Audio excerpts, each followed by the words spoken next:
CS moms are the most laziest women in the world. Once you're not able to push your child, once you accept, you fill that consent form for you to be taken to the theater so that they will cut your tummy and bring out a child, it shows that you're a weakling.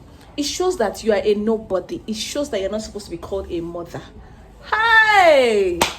I used to think that only older women say these things. I used to think that it's only all those our wicked mother-in-laws or wicked mothers or wicked aunties and wicked sister-in-laws that used to say those things. It never occurred to me that young ladies, like young ladies my age, also have this mentality. Hey! Like I was today year old when I received that shocker. I was today year old when I received that shocker that young girls like me still think that once you're not able to push your child, you're a weak woman. Hey, I wasn't even going to talk about this. Like I have always known that there is this debate online between CS moms and people that give birth through vagina. They are always like, oh, CS moms are this, they are weak, they are this. But I don't really like to talk about it because I feel like, okay, those people, I don't know them, so it's none of my problem. But for me to see my own friend telling me this today, that's when I knew that there's a very big problem with this generation, with these world people. And I feel like since I have an opportunity to share, I will share. And since I have an opportunity and an avenue for me to lend my voice, to let people know, like to educate people a little bit, I am going to do that today. So today we are going to be diverting from our usual maybe vlog or stuff. In case you're new here, I'm a Nigerian registered nurse. I'm Nurse Kemzi. Okay, I'm Nurse Ikemini, officially. Today we are going to be talking medically, and I'm going to be making it as simple as ABC for those that are not in the medical field, so they can also understand where I'm going to. So before we start, I would like to give a small backstory that I had with my friend. So this person was my friend. She was not a direct friend, but she was my friend. I met her whilst we were in nursing school. So I graduated before her, and about 4 months ago I ran into her somewhere and I saw that she was pregnant, and I was like, oh, congratulations darling, you know, we exchanged pleasantries, and she left and I left. And then today, this morning, I saw her post a picture of herself on WhatsApp. She doesn't post, you know, pregnant people, they don't like to she doesn't post. So I saw her post a picture of herself on WhatsApp, and I just recalled that, oh, this my friend was pregnant, let me check up on her. So I was like, yeah, Beji, how far now, how are you doing? And that was when she told me that, hey, Nurse Kemzi, I'm fine, no, but you wouldn't believe that I lost my baby. When I heard I lost my baby, I was like, God forbid you and that thing you said. What do you mean by you lost your baby? So she said, oh, I lost my baby a day after delivery. So I was like, God, that's so bad. So she now started telling me how she lost the baby, but I was not, you know, because it's a thing of loss, I didn't ask her details. I didn't ask her what really happened, because I don't even know how to start asking somebody that is going through grief what happened, how did it happen. You've already given birth to the baby, so how did the baby die? Like, I didn't ask her those things. So I was trying to just give her a normal, general, random advice. I was telling her that, okay, you need to just know that God is in control. I was just I don't know how to advise people. I was just saying, I was just trying to make her feel okay. I told her that, don't worry, the next one that will come is going to be twin. You will get back the one that I chat, talk, and we prayed together.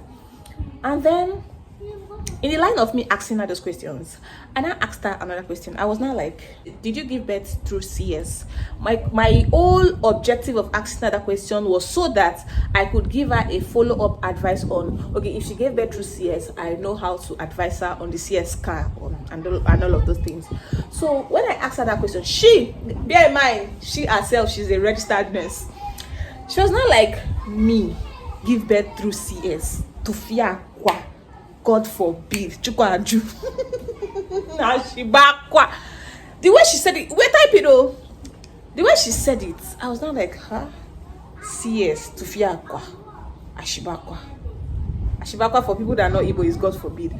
So she said this in a very, like a very abnormal way that somebody shouldn't say it, not to talk of a nurse now saying it. So I was not like, oh, thank God that it's not through CS. At least you would bounce back faster and all of those things. And then we ended the conversation. Thinking about it later on, I was not like, giving birth through CS, Ashibakwa, God forbid. Me give birth through, like, how? I was not like, this does not warrant all of this. So that brings me, that now led me to think about so many things.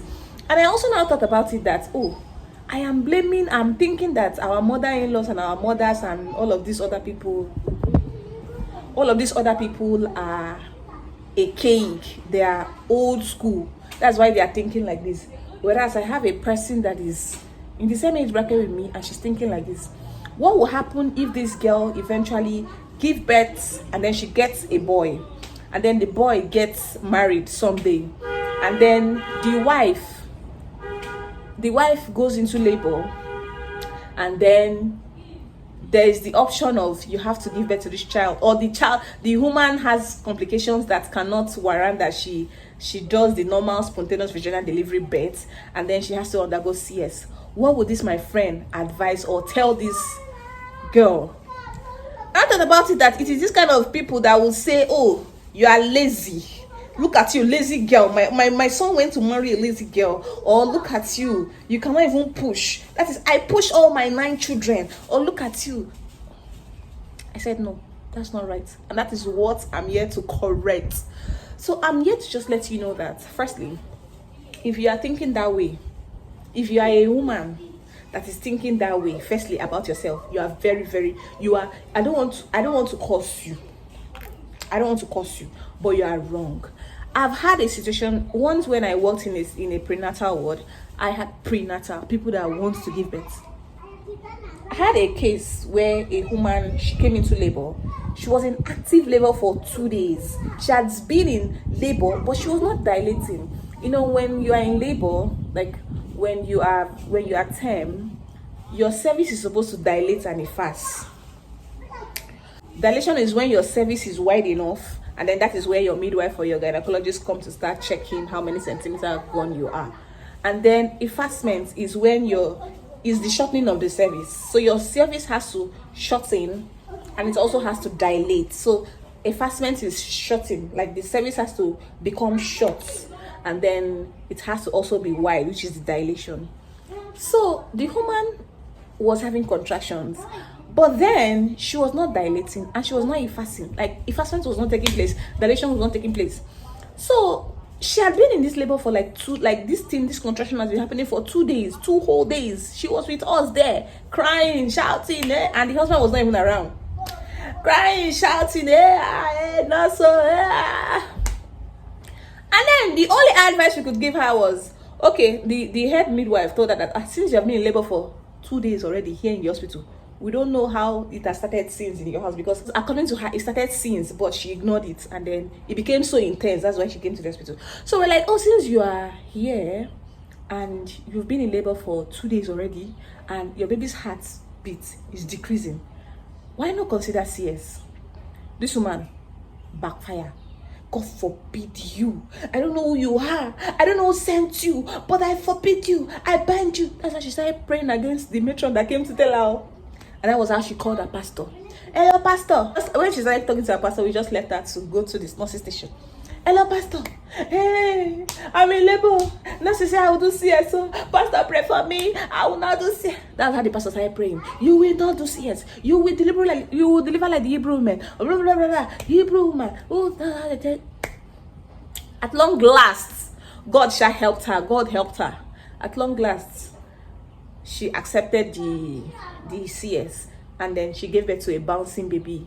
I think girl. She gave birth to a bouncing, beautiful baby girl. And that was how she saved her own life and saved the life, especially of the baby.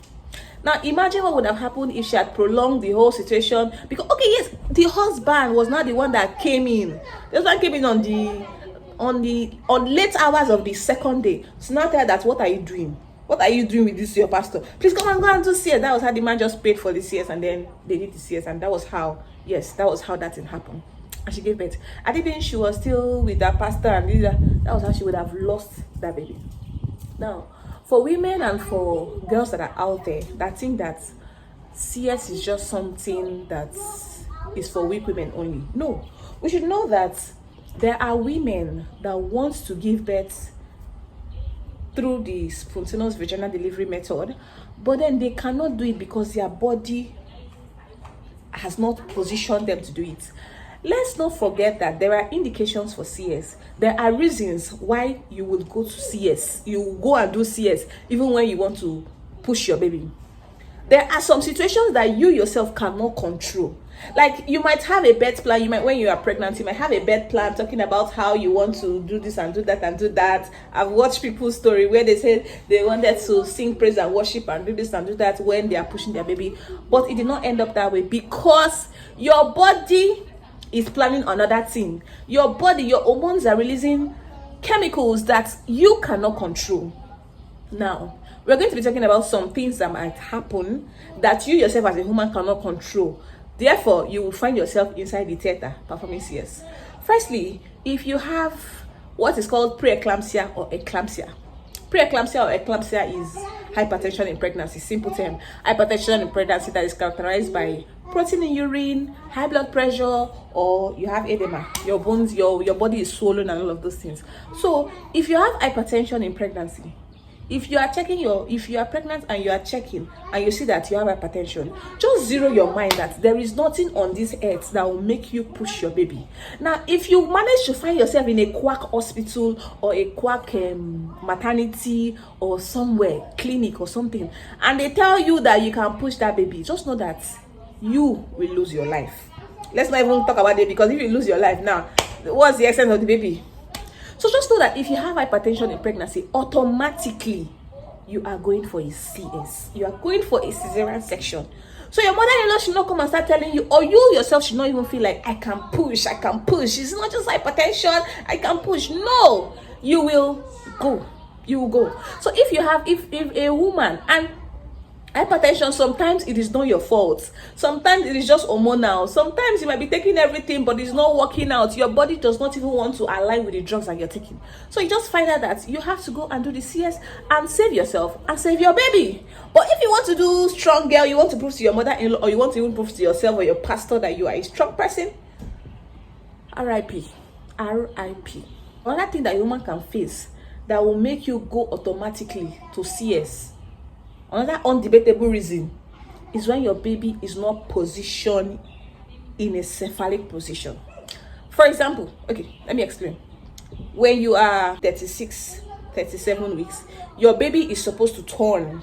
Your baby is supposed to present itself, his or herself, in a cephalic position, meaning that the baby's head is supposed to be facing down, so that when labor starts, the head of your baby can come out first, and then the whole body is just going to flow. And that is how it is programmed to be. But in some women, when they reach term, their baby, instead of putting their head down, they'll be taking another form.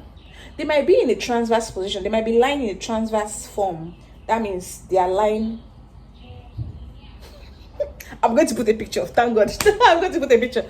They might be lying in a transverse form, or they might be lying in a bridge form. There are other forms. I'm going to put a picture. So they might be lying in other forms, and those other forms do not support vaginal delivery. The only presentation that supports vaginal delivery is when the head is down, is in the pelvic. That is only the time. That's the only time you can push. You cannot push a baby that the leg is down, because what happens when the leg comes out first and then you don't have strength to push? What will happen to the head? Because the head of the baby is still inside. How the baby breathes? Oh, God, this thing. So if you find yourself, if you go for your late scan, like when you are close to term, and you go for your scan, your ultrasound, and then you see that your baby is not positioned well, the head is not down in the pelvic, just know that CS I go do. So if you've already had it in mind that you can push, just cancel it. You're going to try again for the next baby. So if such situation happen, yourself, you should school whosoever is thinking that you are a superwoman. You should school your husband, you should school your mother-in-law, you should school your mother, you should school your father, you should school your sister-in-law, your sister, everybody that will come and make you feel like you're not a woman for not pushing. So, and this thing, there is nothing you can do as a person to correct a baby that is not positioned well. There are many cases where it has been corrected, but in your own power as a woman, you cannot do it. The baby automatically is supposed to turn when the due time comes. But some babies do not turn. Based on what I don't know. Based on what we do not know.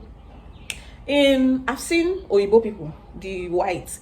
They've tried, they have seen where they've turned babies that are in utero, that are not positioned well. Like the head is up or so, or the head is down, or the head is up. So they've tried to turn it. But if you don't know a good person that can do that thing, you can end up losing your baby. So instead of just doing all of those things, it's just for you to wait till the due time. If your baby's head is down, thank God. If your baby's head is not down, go and do CS and collect your baby, and you go your way. Another thing that can make you automatically be qualified for a CS is when you've been in labor for too long. Okay, let's take the instance of the woman that I shared the story. So if you, even though your baby's head is positioned well, like your baby's head is in the pelvic region, ready to pop out, and then you've been in labor for too long, I heard, I don't know how true that is, that girls' children, they survive more, and then boys' children, they don't survive. Like girls' children, they can endure long hours of labor longer than male children. I don't know how true that is, but I think it's an old midwife tale. That's what I hear in midwifery, even though I'm not a midwife. But I'm just trying to say that if you have been in labor for like more than 2 to 3 days, and you've been having in and out contractions, and you've been trying to push or not even trying to push, remember that since you're in the hospital, the fetal heart of the baby is going to be checked. And the normal fetal heart rate is supposed to be from 110 to 160. Now, when they are checking the fetal heart and the baby's heart rate is decreasing, and you've been in labor for too long, it is an indication that this woman has to be operated on. Now, if the fetal heart rate keep decreasing and the baby is positioned well, but you cannot push, maybe your strength don't finish or something, and they've given you oxytocin, they've given you hot drip, they've given you this, they've given you epidural, they've given you everything, but still you can't still push. It is just like sharp, you just have to go and do the CS. Because if you do not do a CS at that particular time when your baby's heart rate is decreasing, the baby, you can end up pushing and giving birth, but then it might be too late for the baby. You might end up giving birth to a still baby. So it is just important that once you see that your baby's heart rate is decreasing, even when you are trying to push, just advise yourself. Tell your people, your midwives or your doctors that are there, please let us do a CS and save this baby. Because what's the whole essence of you being pregnant, and at the end of the day, just a small thing like this, a small thing will just make you lose. God will judge you. God will judge you. And then another reason that can make women go for a CS that they do not even realize is when they have an incompetent pelvic. This one is very anatomical. There's a male pelvic, there's a female pelvic, and then in the female pelvic there are different types. So it is not every pelvic in a woman that can support spontaneous vaginal delivery. The only pelvic that can support spontaneous vaginal delivery is the gynecoid pelvic. I'm going to put a picture of the gynecoid pelvic here. And then the other kind of pelvic do not support spontaneous vaginal delivery. So as a woman, before you get to term, your gynecologist is even going to tell you to go do a scan. So in that scan, it is going to review the kind of pelvic you have, so that they will even know whether this person himself will go even try make she push, or we will not go even stress ourselves, make she just go to CS. So there are other reasons actually why CS can be recommended for a woman. I cannot start recalling all of them. I just know that these are the major reasons. And then let's not even forget that many women opt for elective CS. They don't even want to stress themselves. They don't even, for me, I think CS moms are the strongest. If you ask me, anybody that has given birth through CS, I look at as a very strong person, because you know the trauma. I've seen spontaneous vaginal delivery. I've witnessed spontaneous vaginal delivery, and I have also witnessed cesarean section multiple times. I've witnessed this too multiple times, and I will tell you for free that CS moms are the strongest. Do you know what it means? Okay, fine, they will give you all those anesthetic and you will not feel the pain at that particular point in time, and maybe for 30 to 40 minutes or for 1 hour, as the case may be. But then, do you know the pain that comes when those anesthetic drugs wear off? Do you know what these women go through? You have to watch a woman seeing a child cry. The woman cannot even touch the child because the trauma that she's even going through. She's even, I think CS moms go through much depression, much postpartum depression compared to women that give birth through spontaneous vaginal delivery. Because in spontaneous vaginal delivery, the only time they are crying and shouting and yelling at their husbands and wishing they never took in is when they are pushing that baby. But once that baby comes out, you don't see her. She don't they walk out, they go buy something. She don't they chop. She don't they gist. But CS mom, she's still sleeping. 3 days, she never even they want they talk to anybody. And then the pain goes on for like 3 months. No, we can't start talking about the disadvantage and advantage of CS between vagina or like they are massive. I feel like CS, this is not an edge to anybody. I'm just feeling like I just know that people that push their baby, they like to see themselves as mini gods. They like to say, oh, you gone through CS, hey, you are. But then it should be the other way around, because these people have gone under the knives. Anyways, I'm just here to let you know that, I don't know if I've said this before, but if you're always having that mentality that you need to, like, Hebrew woman means that you need to push your baby through the vagina, you are living in fallacy. You are living in a very wicked, your world is wicked. And if you have a partner that even thinks like that, your own don't spoil. Your own is bad. Your own is badder. And then if your in-laws think like that, or your mother think like that, or you are worse. So my advice is, let's not get this Hebrew woman thing twisted. Hebrew woman means mother alive, baby alive.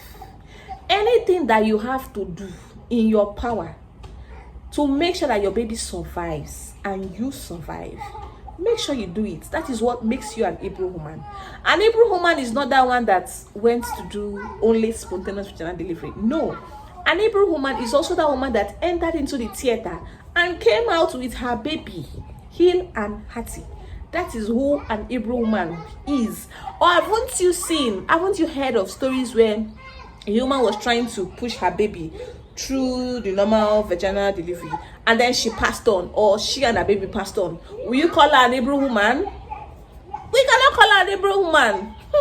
I'm just trying to say that once you are alive and your baby is alive, you are an Hebrew woman. Let's not tell ourselves that, oh, I need to push my baby before it shows that I'm an Hebrew woman. No, that's why you keep getting it wrong.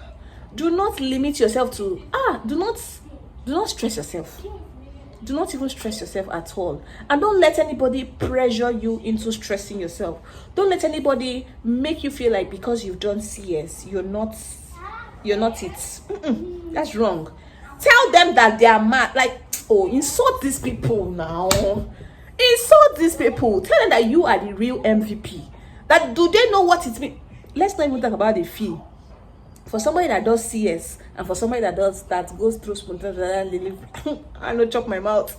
For somebody that does CS and for somebody that went through, like, that pushed her baby, CS money is more than the person's money. So tell them that, I don't understand. Do you know how much I paid? Do you think it's cheap? Because it's an operation. Do you think it's cheap? And then the aftercare, somebody that did CS is going to stay in the hospital for longer time than the person that did the normal thing. So if they come to want to make you intimidate them back now. Because I like myself, even though I don't know any, like, even though I don't know that thing, you know, if you oppress me, the one why I do, now be the coco. The one why I do, now be the real one. That one you do now fake, and I will convince you that the one you did is fake. Anyways, I hope I've been able to talk please send this video to your sister-in-law or your person that is pressuring you to go and do. Anyways, thank you guys for watching. Let me know if you have any thoughts about this. Did I say something? Did that make sense, or is this nonsense? Let me know in the comment section. Thank you for watching. See you in my next video. Bye.